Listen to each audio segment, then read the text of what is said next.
Hello, everyone, and welcome.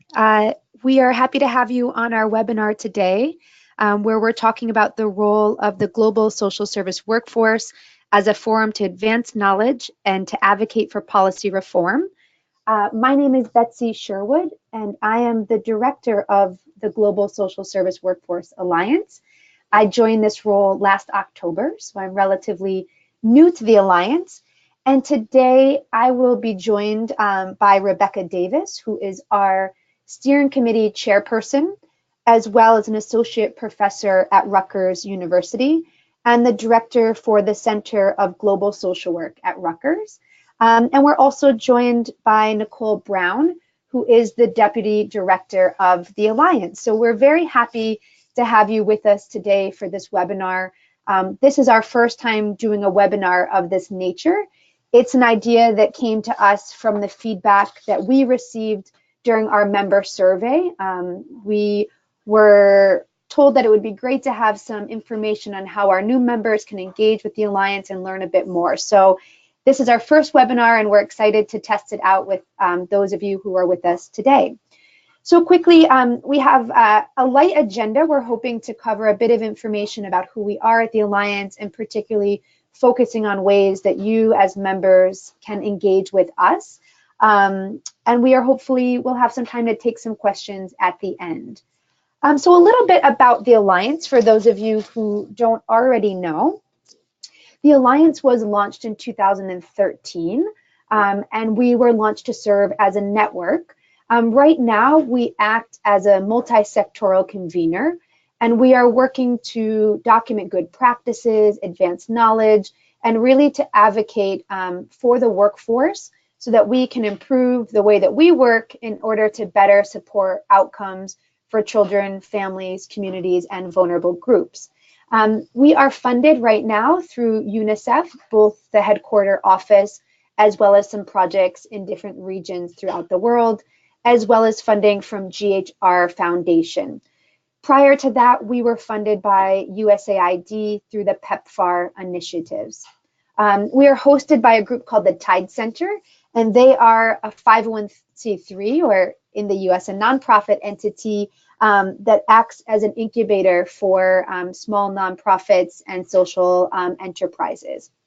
We have a tiny team. We have 5 staff members who are located in 4 different locations. And we also have a fantastic steering committee of 13 members, and we are welcoming 6 new members and switching over, changing the guard of our steering committee starting in May of 2019. So we're excited about that and the great folks who help to guide our work. A little bit about our vision and the work that we do. So essentially, our vision over here at the Alliance is to work towards a world where we have a well-planned, well-trained, and well-supported social service workforce who can effectively deliver promising practices that improve the lives of vulnerable populations. So it's an ambitious vision, but we have a really unique approach to the way that we do this work. A huge part of what we do is to work to promote knowledge, to gather more evidence, to develop resources and tools that will really help to generate political will and action needed to create change within the social service sector, but most particularly to support members of the workforce who are delivering services. So that's a bit about the approach that we use. A little bit about our history to elaborate. In 2010, there was a conference that was hosted called the Social Welfare Workforce Strengthening Conference, which was funded through PEPFAR.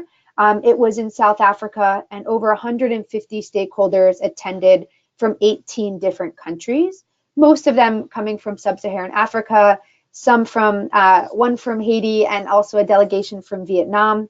And during this time together, they identified some of the main challenges that the workforce faced, and really put their heads together to say we needed a network that looked at global advocacy that could raise awareness on these particular issues. So was born the Alliance.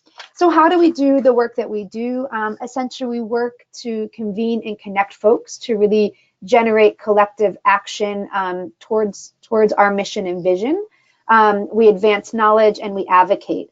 And when I say we, I'm talking about the members of our organization. So all of these activities listed on this slide have really been driven by the members that we have located throughout the world, participating in our webinars, being members of our interest groups, serving as ambassadors, and contributing to the work that we're doing. So everything that we do is really member-led and member-driven. So let's take a quick look at who our membership is. On the next slide, you see a quick overview of who we are in terms of membership. So over the past 6 years, we've been able to grow to have over 2,000 members, and our members are representing 135 different countries. You'll see we break it down by region on this slide, and the majority of our members, or almost half of our members, are located on the continent of Africa. But we are working very hard to diversify our membership in different regions of the world, and we're excited to see that we're gaining some traction, particularly in the East Asia Pacific region, and little by little in the Middle East. So if you're from one of those regions, then welcome, and we're happy to have you, and please share information about the network with your contacts and in your networks. And we also have members from a variety of different stakeholder groups, which is what makes it so interesting.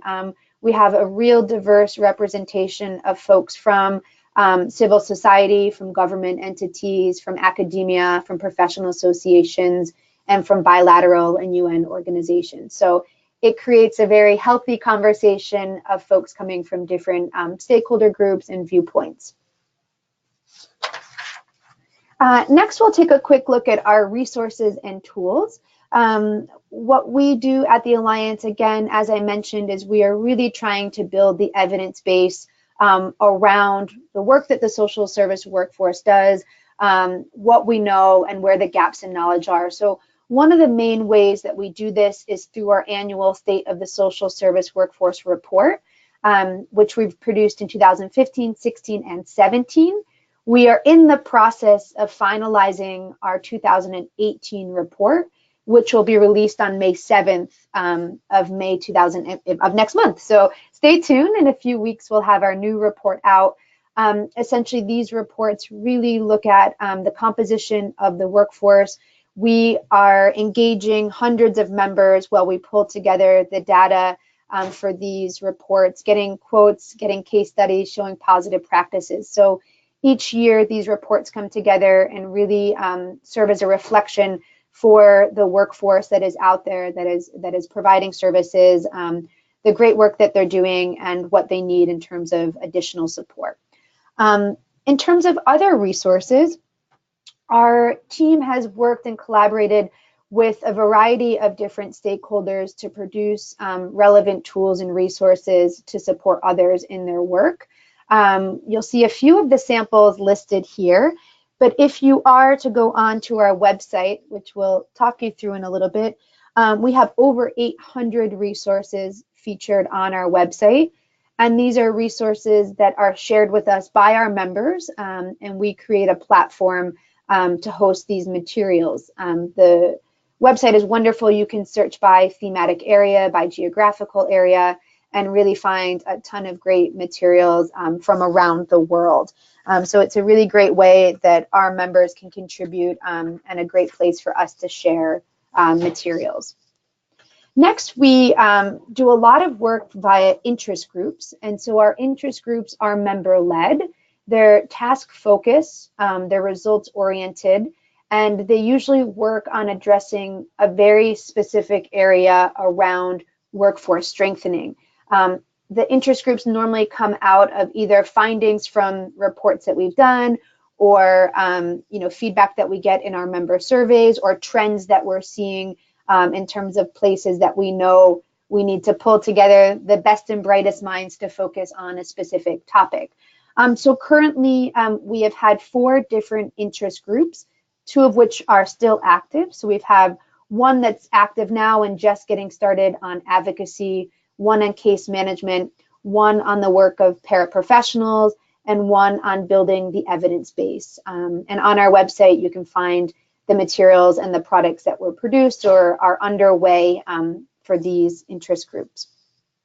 I just will briefly touch on our case management interest group, which is a great example of the way that members from the Alliance have engaged and created great final products.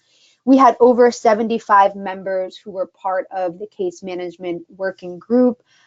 These were experts from social service professions from around the world. We had a great representation who worked together to really look at identifying the core concepts and principles of case management, and then developing and pulling together a compendium of case management tools and resources, which is really awesome. So they did a great job of scanning and pulling together the best materials out there around case management, and we have them all hosted on our website, and this serves as a great starting point for any of you who are working on case management to find specific tools and resources.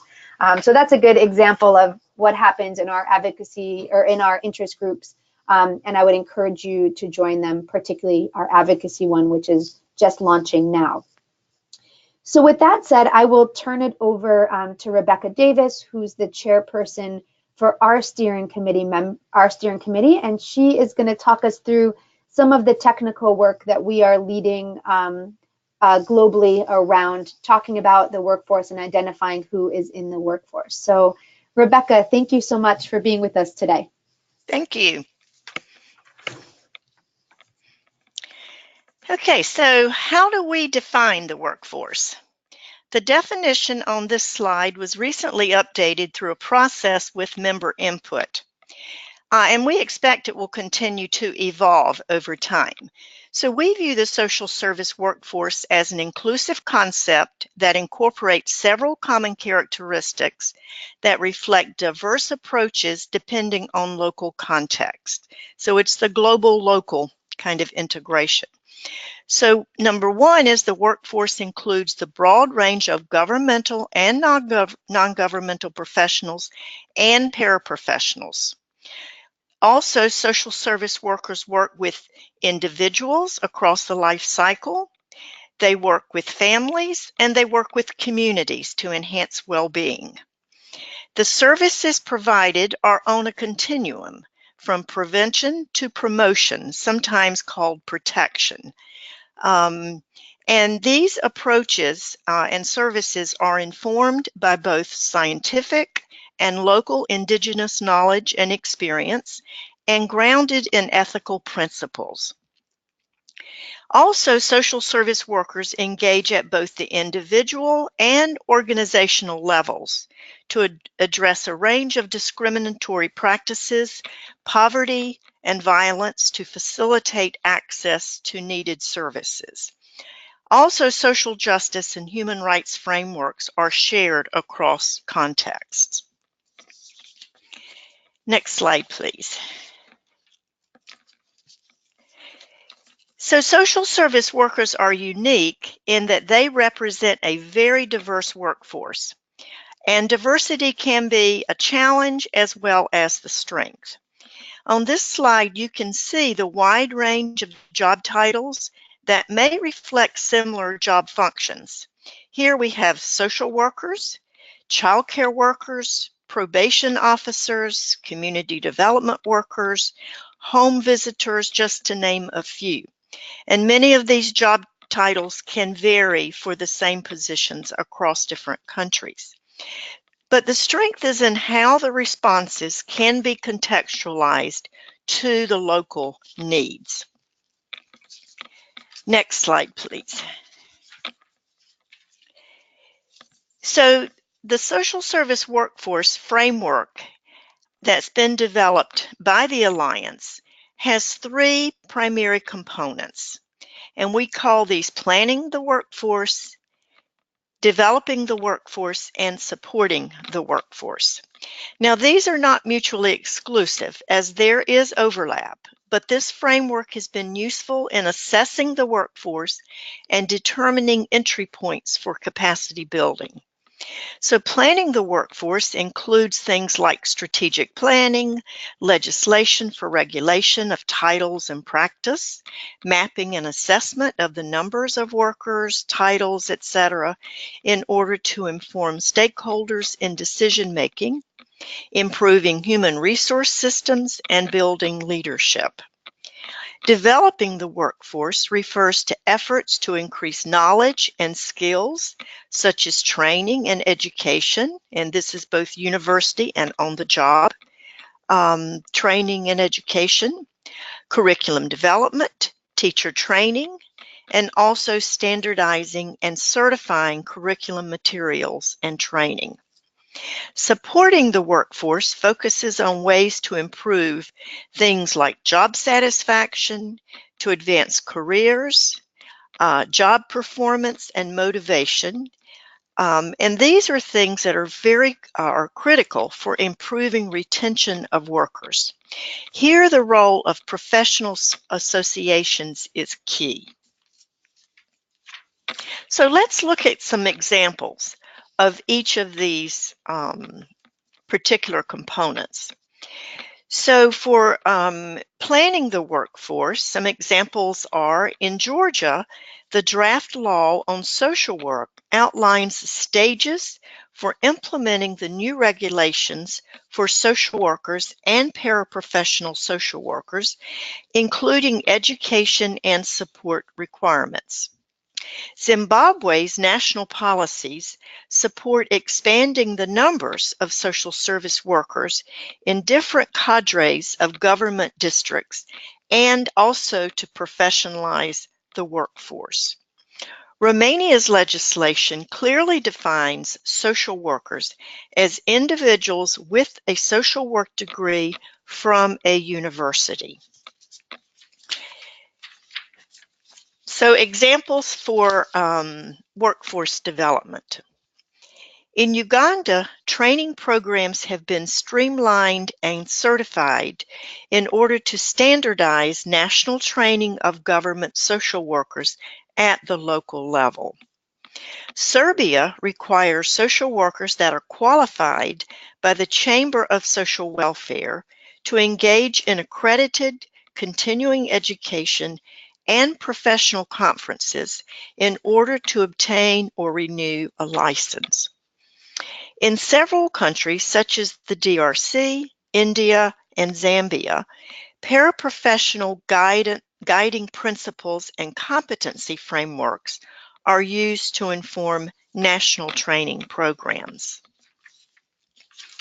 So some examples of supporting the workforce. In Indonesia, professional associations and councils have responsibility for the examination, registration, and licensing of social workers. They also accredit social work degree programs, and that would be an example in developing the workforce and shows the overlap in these different categories. In South Africa, a supervision framework and policy focus on developing supervisory capacity, and this is key for workforce support. Also in South Africa, the National Association of Childcare Workers offers support through networking, tips on career ladders, and in-service training.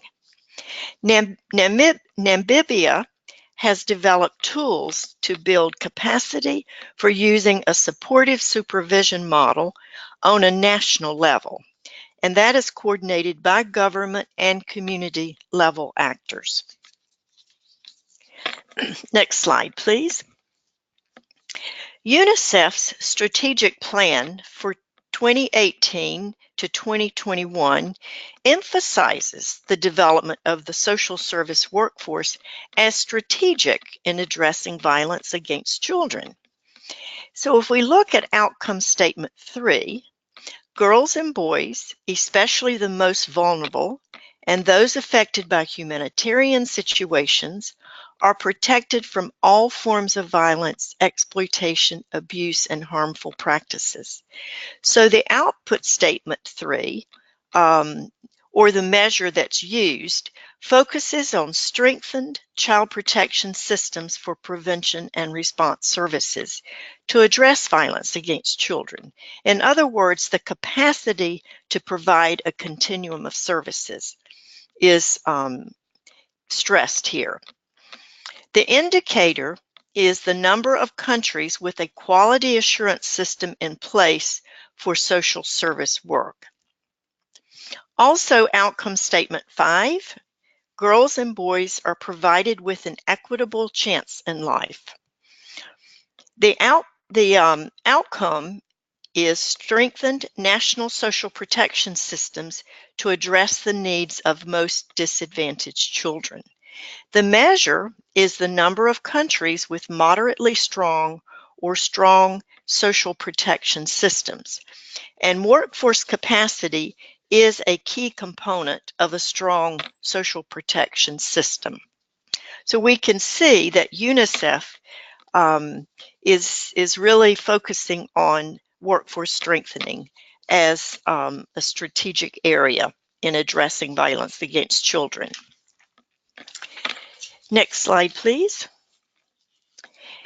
The Alliance has partnered with UNICEF headquarters and also UNICEF regional offices in mapping and analyzing the social service workforce over this past year. Data from over 30 countries include survey responses from workers on their perceptions of supervision, training and education, role, and title. Government-led country-level task groups have been formed in order to develop national strengthening strategies. The next step is for stakeholders to use this data as an advocacy tool to get more human resources and financial resources at the country levels. So the Alliance is now working with UNICEF on the development of a toolkit, including a mapping tool to be publicly available later this year. So stay tuned for that. So now I will turn it over to Nicole Brown, our Deputy Director for the Alliance. Great. Thank you both to Betsy and Becky. I'd like to share with you some other things that the Alliance is currently, some work we're undertaking and ways that you can support this work and become involved and share this with colleagues and coworkers within the field as well as other groups. So on this slide, you'll see information about the Global Advocacy Toolkit and call to action. After interviews with those in the social service workforce, as well as other allied groups, such as within the health workforce, there was an identified need for a toolkit of materials to support social service workers in being advocates for themselves. This toolkit is evidence-based and includes lessons from behavioral science and original research on the most effective ways to communicate to policy and decision makers. The Global Advocacy Toolkit includes fact sheets, the infographics shown here, case studies, stories, and worksheets for determining your audience, message, potential partners for sharing this message, and methods for communicating this message. The tools and materials have been developed with input from Alliance members and others who have requested these particular resources. We've also created a call to action for strengthening the social service workforce to better protect children and achieve the SDGs. In 2 pages, it makes country and global level recommendations for strengthening this workforce, and 35 organization logos have been added as a show of their support for these actions. And I know some of you on this webinar are involved in the work of some of our supporting organizations. It's written in such a manner that it can be directly given to decision makers to inform and influence them. A recent survey of Alliance members, as Betsy mentioned at the beginning, that was conducted in January, shows that 52% of the respondents have used the call to action to support advocacy efforts in their countries. And an earlier reference was made to the new advocacy interest group that has just begun their work. They are now reviewing and collecting existing resources on the topic of advocacy and assessing gaps and needs in this area. On this slide, you'll see the Alliance Ambassador Program, now in its second cohort, supporting 10 individuals in 10 countries to share advocacy approaches with each other toward national strengthening efforts. They have helped to draft language for inclusion in new children's acts, develop staff-wide training programs, influence national standardization of curriculums, advocate for increased budget allocations for the sector from government, ensure mandates for legislation and registration, and much more. The current group will conclude their terms in September 2020, and it's expected that a third cohort will be launched with applications available in early 2020. So we invite you to keep an eye out for that. We're also happy to continue to engage with folks from the first cohort, which included Betsy, who was in another role at this time, and 3 of the new members joining our steering committee in May are also a part of this first group.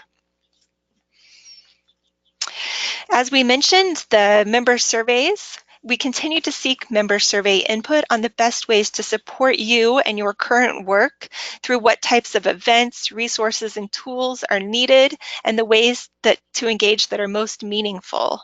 As we mentioned, the last survey was conducted in January, and you can see there was a diverse response. Thank you to all those who shared input, and there will be future opportunities to continue to share input.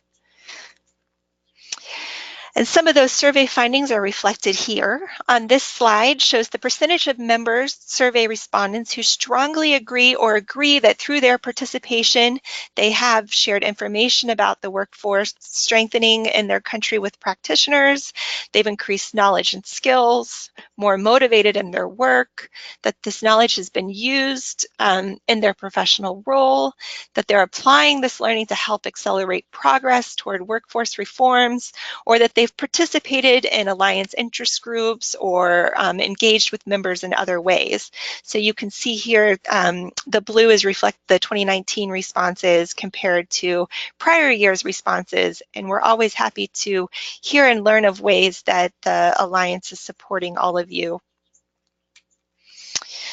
And on this slide, additional data from that survey. This chart highlights some of the ways that materials that the Alliance has helped to develop through your input and feedback are now being used by members. I realize it's a bit small. I'm sorry that it may be hard to read if you're viewing on a laptop or a tablet or smaller device, but it shows some of the fundamental change achieved, including that the term social service workforce is now better understood, that additional funding is being considered or has been allocated, that a national workforce strengthening group has been or is being established, that new trainings are being developed, and more. As you can see, change is possible, but it does take time. And we appreciate all of you who shared feedback. This is helpful to us as we consider additional tools that may be needed and the development of other resources or work that is most meaningful. On this slide are some upcoming events.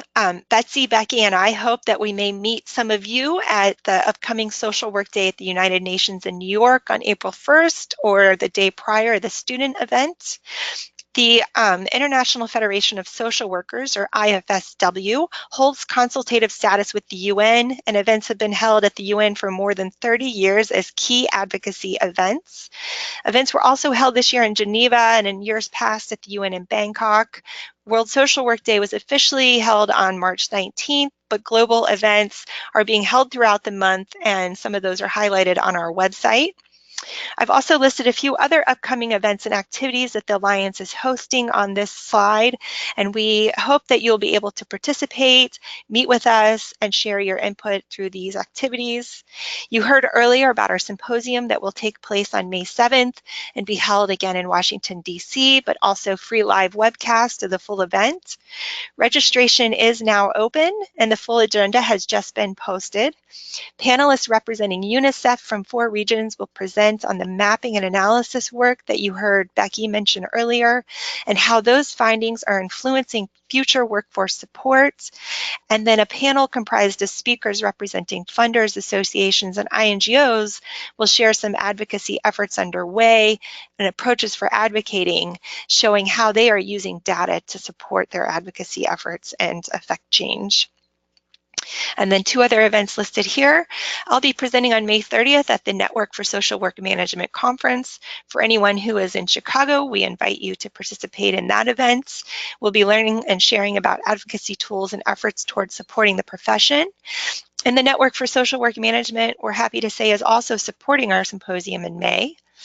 And finally, Betsy and I will be participating at the National Association of Child Care Workers Conference in Durban in July. For anyone in South Africa, we invite you to stop by and visit our booth. We'll also be hosting a live webcast with full details coming soon for how you can join that webcast of a plenary panel session that will include speakers from UNICEF, UNHCR, and the South African Council of Social Service Professionals on the role of child and youth care workers in addressing violence. And then some additional upcoming webinars. We know that to our members and those of you joining today, webinars are an important part of learning, and our members shared in the recent survey that they have a strong desire for additional webinars. So we have been organizing some upcoming webinars both in April and June. And you'll see the first in April will be on the Global Code of Ethics that has recently been developed. Speakers will present on the process for drafting that document and how they overcame some cultural contextualization and included input and feedback from a large number of groups to get consensus on that ethics statement. And then in June, we'll hear from speakers from the International Center for Missing and Exploited Children on the workforce role in addressing child sexual violence and other forms of violence. And on this slide, again, a few more ways to get involved. We have mentioned a few of these throughout the webinar, but we hope that you will continue to engage with us. We invite you to become actively involved if you haven't already participated in these ways through submitting resources to our online open resource library, sharing the work of your organizations, sharing how you're using tools and outcomes, including if you're using the call to action and how that may be supporting any advocacy work you're doing. We're always looking for new photos that highlight the role of the workforce and the work that they're doing. We invite you to engage in discussions through our discussion board, social media, commenting on blogs, or other ways to share inputs and ideas, innovative and best practices. The discussion boards can be found on our website after you're logged in as a member. And you can view past discussions and make comments there, as well as raise topic ideas for input by others.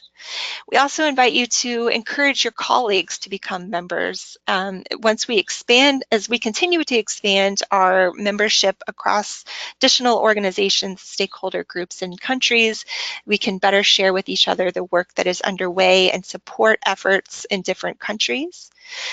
We mentioned the Advocacy Interest Group. It's newly forming. There are currently about 50 members. We invite you to become involved in that interest group, the Case Management Interest Group, or suggesting other ideas and topics that are of interest. Once we have a lot of input and interest in a particular topic, then we can form other interest groups potentially. We invite you to share your expertise, the work that your organizations are doing or that you're personally involved with through blogs, resources, suggesting webinar topics. Today's topic was a suggestion through the member survey. And we shared about upcoming events. Those who are members receive monthly email updates or other updates as we have webinars and events to share. And then finally, we encourage you to share with your organizations what the Alliance is up to and notify us when there are opportunities that we can collaborate on work and support each other in the work that we're carrying out. So again, those are a few of the ways to get involved. We hope that you'll continue to engage with us and share comments, input, and feedback.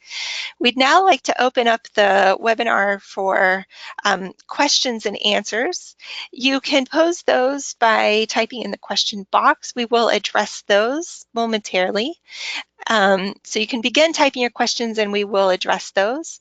This last screen here is the membership form that you can find online for those who might not yet be members, although from the names participating in our webinar today, I know many of you are already involved, but if you'd like to share this form with others.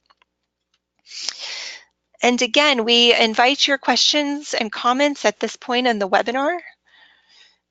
You can type your questions or any feedback you may have on the content of this webinar as we consider how to, again, hold this webinar in the future as a new member orientation and updates for the work that we're doing to members.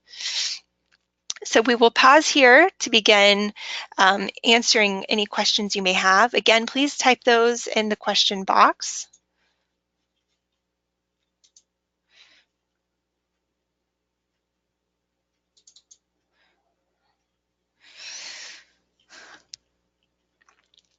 And perhaps our first question, Becky or Betsy, if you want to address, is on some of the future work and future plans for the Alliance. That's a great question. I'm happy to take a stab at it and see how we do.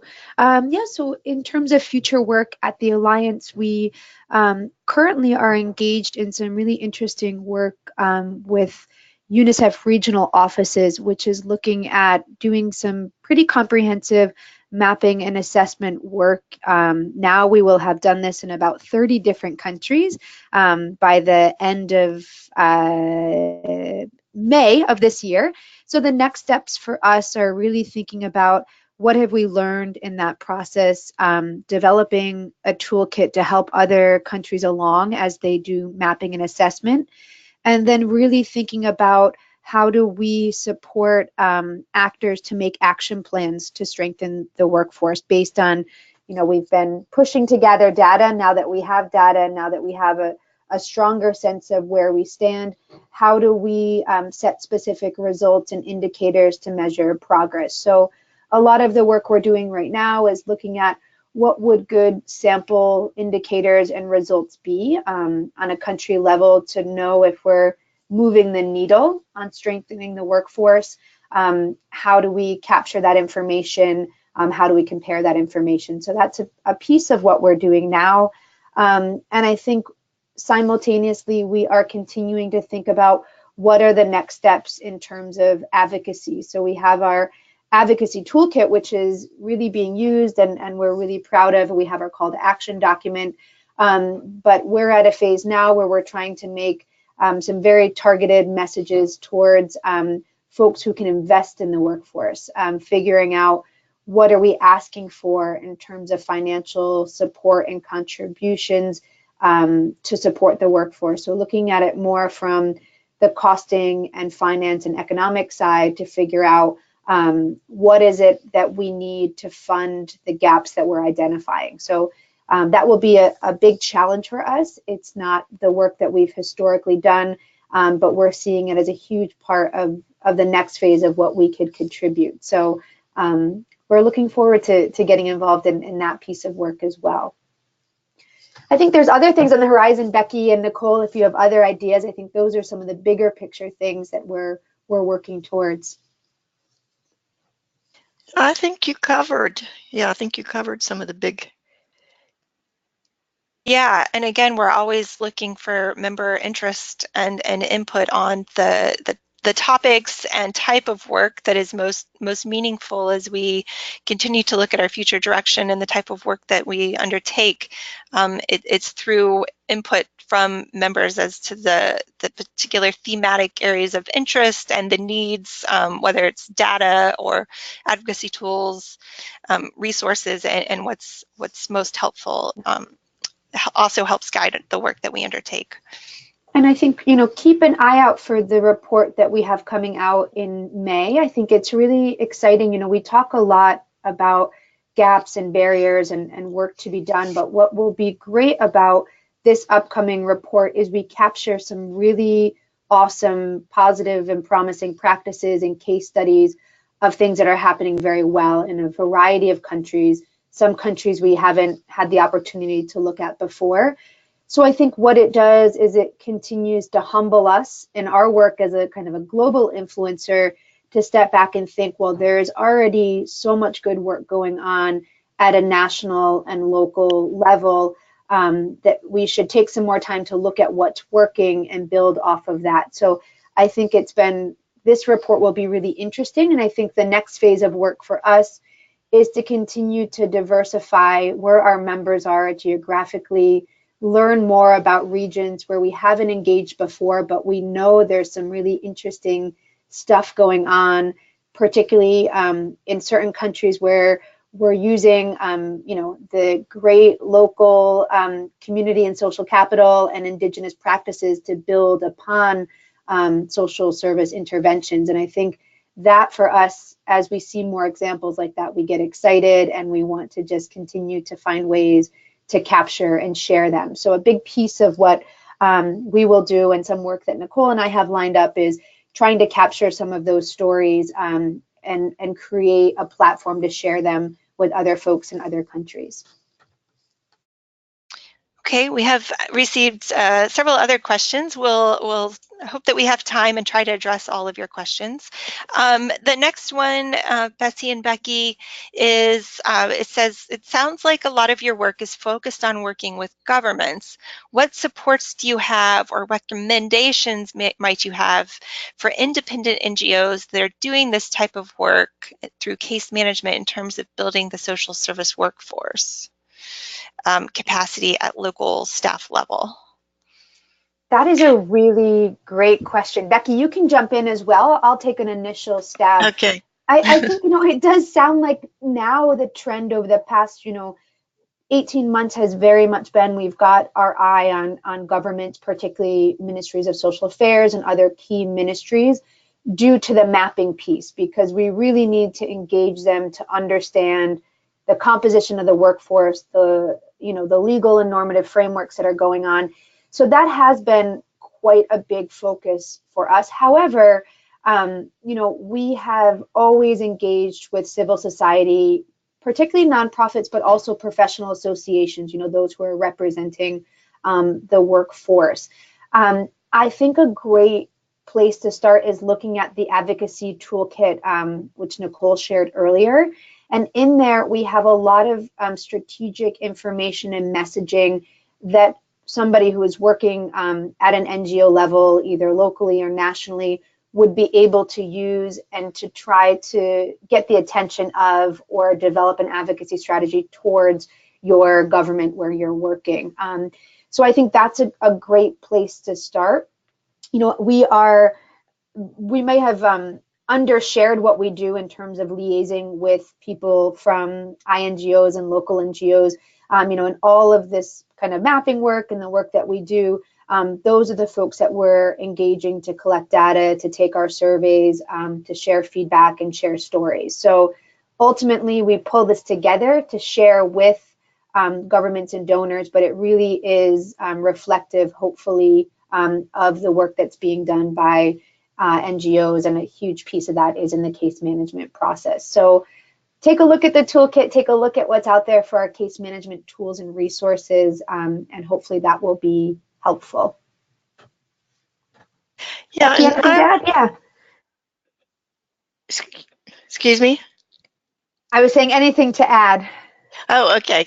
Yeah, I would just, echo what you're saying, in that, particularly at the national levels as well as the local levels across different countries, civil society is very important, and as you said, also professional associations.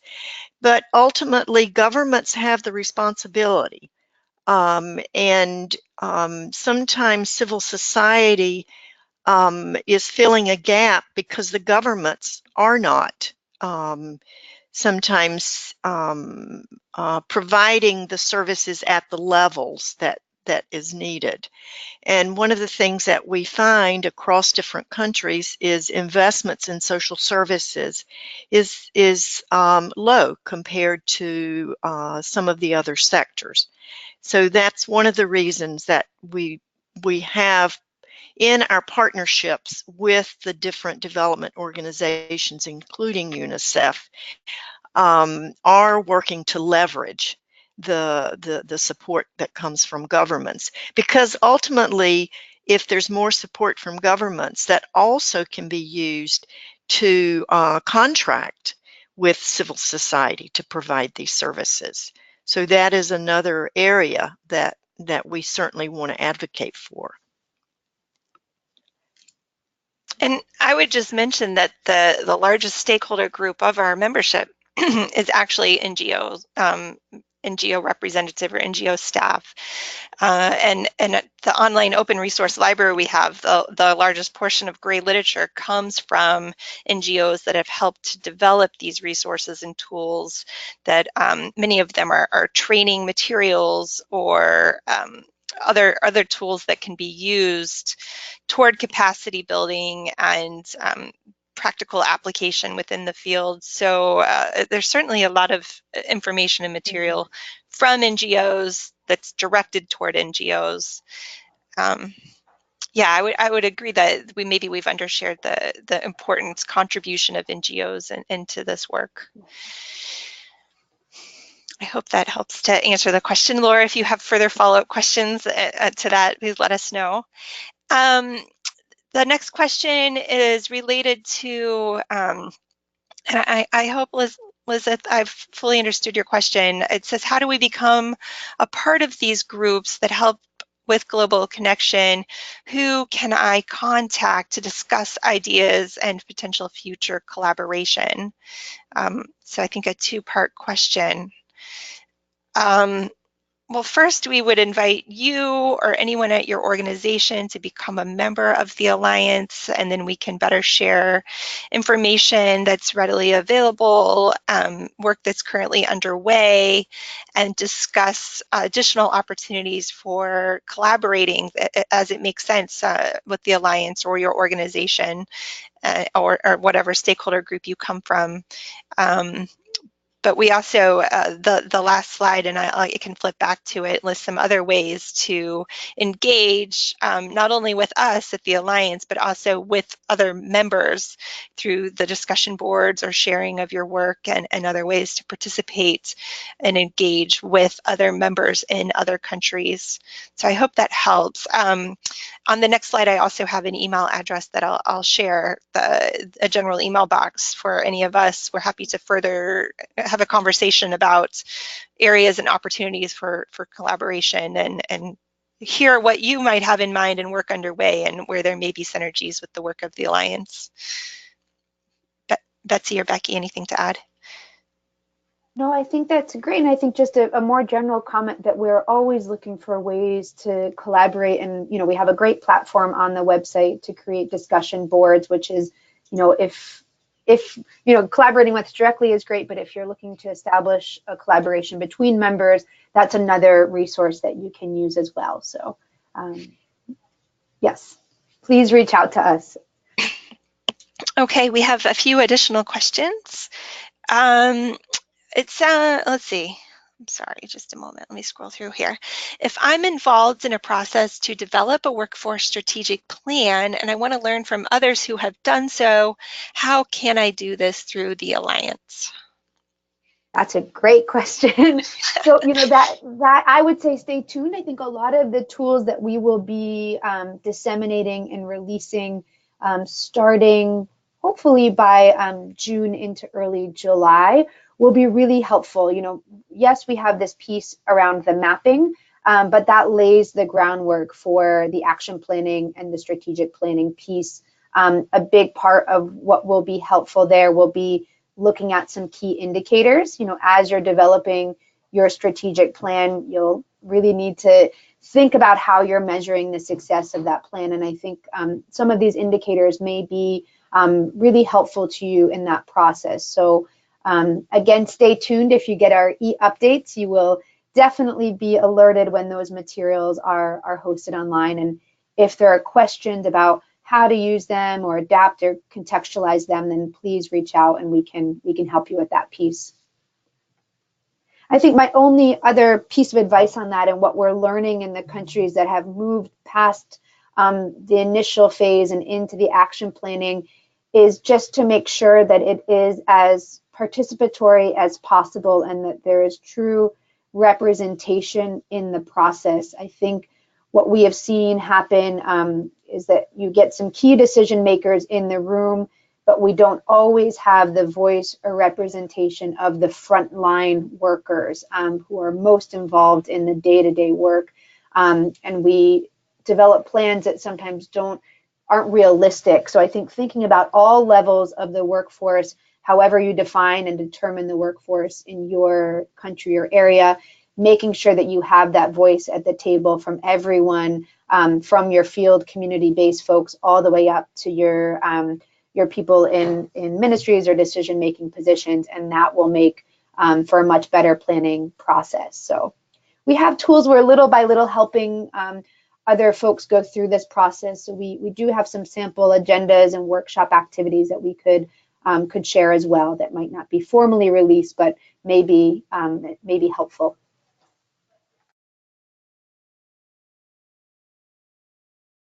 Okay, thanks. And there's a comment here, a suggestion. It says to include more resources in the role of social workers and care workers in supporting mentally disabled, mental health related challenges, and other differently abled persons. I would just mention we have a few blogs that highlights the role of the workforce in supporting refugees and migrants and family separation and some of the other separation issues and the mental health aspect of that, as well as after Ebola and the mental health needs. But certainly there are certain topics and thematic areas of interest where we haven't been able to dive as deeply as we'd like, and that there's interest from members. And if this is an area that the person who asked this question, Minnie, if this is an area where you are working and have particular expertise and knowledge, we certainly welcome additional resources, blogs, webinars, suggestions, and ideas to bring out this topic and highlight it further. I know this is an area of particular interest and expertise to Betsy. I'll let you further so comment. I would just say, I think that's something when the first question came in terms of work that we're doing and trends, as we explained, we were born out of funding through PEPFAR, so really looking at OVC issues, and that's how the Alliance was initially kind of birthed. And I will say that over the years, and even more so, we are focused on how do we expand what we know about the workforce beyond those working just with OVCs and in child protection, but we look more broadly at who composes the workforce, working with all different groups and populations. And so we recognize that that hasn't historically been where we have focused, and I think we are starting to diversify that piece, and I really appreciate that comment. In terms of contributions we've made, we did provide quite a bit of technical input into a new set of guidelines that looked at children with disability, particular to care reform that came out through the US government last year, and those are on our website. So we have been starting to provide some technical expertise into some documents, but we acknowledge that, and I think a working group on some of these issues would be really exciting eventually down the line. But like I said, our resources on our website are shared to us via members. So over 800 resources coming to us from folks all over the world. So if there are good materials that you have, please send them over and you will find them. If you do a search on our website for the keyword of disability, you will see a number of other resources that are up there that might be helpful. And the same around mental health or community mental health. If you search by those, you'll find some things. But please share if there are good resources that you think we should be hosting. We'd be very happy to. And that's all our questions. Becky, do you have any final comments or thoughts before we conclude the webinar? No, I think this is a great way to engage members and learn more about, some of the specific questions, because ideas come from these questions, like, the question about the disability, and some things that we might want to look at, for the future. Agree. Yeah. And thank you to everyone who joined today's webinar. We appreciate your participation and active attention to the slides and the information shared, but also look forward to being further in touch with all of you in different ways as this work continues, as we've highlighted, we hope it's come across that this work is only made possible through the contributions of members in many different ways, through your expertise and time, and sharing with us what you are learning, and so that others can then learn from that as well. So thank you again for your participation. This webinar, along with the 29 prior webinars, are available on the Alliance website. So the full recording will be available in the next few days. And if you have colleagues who wanted to participate today and were otherwise occupied and unable, we will be running the same exact webinar on Thursday, Natia Partskahalde, and Erin Greenberg will be sharing that webinar at a different time. So those in the US, it's the middle of the night for you, but it might be a better time for some of your colleagues in other regions in the world. Or if you didn't get enough and want to join again, we invite you to do that as well. But again, we look forward to being in touch with you and sharing this recording and additional updates. Thank you again for your participation. Thank you. Thanks, everyone.